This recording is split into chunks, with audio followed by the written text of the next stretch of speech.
പെരിയാർ കടുവാ സംഘത്തിനുള്ളിൽ അനുമതിയില്ലാതെ ഡ്രോൺ പറത്തി ദൃശ്യങ്ങൾ പകർത്തിയതായി പരാതി. തമിഴ്നാട്ടിൽ നിന്നുള്ള സംഘം പെരിയാർ കനാലിന്റെയും വനമേഖലയുടെയും ദൃശ്യങ്ങൾ പകർത്തിയെന്നാണ് വിവരം. ദൃശ്യങ്ങൾ പെരിയകുളം MLA ഇൻസ്റ്റാഗ്രാം അക്കൗണ്ടിൽ പോസ്റ്റ് ചെയ്തതായും കണ്ടെത്തി.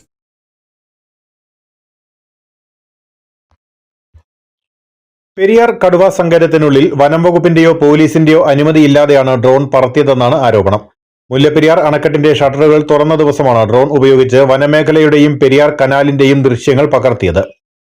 തമിഴ്നാട്ടിൽ നിന്നുള്ള സംഘമാണ് ഡ്രോൺ പറത്തിയതെന്നാണ് പ്രാഥമിക വിവരം. പകർത്തിയ ദൃശ്യങ്ങൾ കമ്പം MLA ഇൻസ്റ്റാഗ്രാം അക്കൗണ്ടിൽ വീഡിയോയായി പോസ്റ്റ് ചെയ്തതായും കണ്ടെത്തിയിട്ടുണ്ട്. കടുവാ സങ്കേതത്തിനുള്ളിൽ ഡ്രോൺ ഉപയോഗിക്കുന്നതിന് ബന്ധപ്പെട്ട അധികൃതരുടെ അനുമതി ആവശ്യമാണ്. എന്നാൽ വനം വകുപ്പിന്റെയോ പോലീസിന്റെയോ അനുമതി വാങ്ങാതെയാണ് ഡ്രോൺ പറത്തിയതെന്നാണ് പ്രാഥമിക അന്വേഷണത്തിലെ വിവരം. സംഭവത്തിൽ വനം വകുപ്പും പോലീസും അന്വേഷണം ആരംഭിച്ചു.